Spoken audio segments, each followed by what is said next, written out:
Hi అండి, అందరూ ఎలా ఉన్నారు? బాగున్నారా? నేను బాగున్నానండి. ఇదేమిటి అనుకుంటున్నారా? ఇది ఫస్ట్ అయితే నూనె వేసుకుంటున్నాను. అదేంటి రోజు నెయ్యి వేసుకుంటారు, ఇవాళ నూనె వేసుకుంటున్నాను? ఇది అప్పడాల పిండి అండి. అప్పడాల పిండిలో చక్కగా పల్లి నూనె వేసుకుని తింటున్నాను. దీన్ని నేను షేర్ చేస్తున్నాను. చాలా చాలా బాగుంటుంది అప్పడాల పిండి. సో నేను ఎలా చేశానో మీకు తెలిసిపోతుంది. సో పెసరపప్పుతో చేస్తారు, చక్కగా ఇంగు వేసుకుంటారు, ఎండుమిరపకాయలు వేసుకుంటారు. సో ఇంకా చెప్పను, చాలా చాలా బాగుంటుంది. ఇంకా వేరే కూర ఏం అవసరం లేదు. మరి మీరు చేసుకున్నారు ఏంటండి అంటే మాత్రం దానికి ఆన్సర్ లేదు.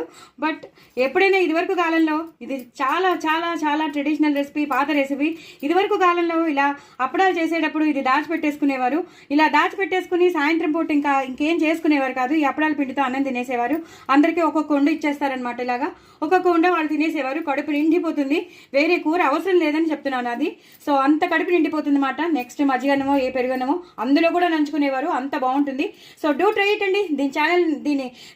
దీని రెసిపీ నేను మీకు షేర్ చేస్తున్నాను. తప్పకుండా ట్రై చేయండి. చాలా చాలా టేస్టీగా ఉంటుంది.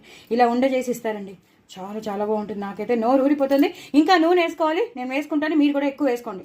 అలాగే మీల్ మేకర్ కర్రీ అద్రిపోయిందండి. మీల్ మేకర్ కర్రీ టమాటో వేసి మెంతికూర వేసి చేశాను. సూపర్బ్ అంటే సూపర్బ్ వచ్చింది. ఇంకా నేను చెప్పలేను, దీని టేస్ట్ మాత్రం ఒక రేంజ్లో ఉందండి. ఒక రేంజ్ అంటే ఒక రేంజ్. సూపర్ టేస్టీగా ఉంది. ఒక్కొక్క మీల్ మేకర్ని చూస్తుంటే మీకు నాన్ వెజే తలుపులో అదే మీ మదిలోకి వస్తుంది. అంత బాగుందనమాట. సో ఒక్కొక్క ముక్క చూస్తుంటే చూసారు కదా, చాలా చాలా చాలా చాలా బాగుంది. మీకు టెంప్టింగ్ అయిపోతుంది కదా, మరి ఇంకెందుకండి ఆలస్యం. దీని రెసిపీ కూడా నేను మీకు షేర్ చేశాను. పిల్లలు అయితే చాలా చాలా ఇష్టపడతారు. మమ్మీ మళ్ళీ కావాలంటారు. మీల్ మేకర్ ఎక్కువ వేయమంటారు. సో మీల్ మేకర్ ఎక్కువ వేసుకొని చేసుకోండి. చక్కగా మెంతికూర ఎక్కువ ఉండాలి.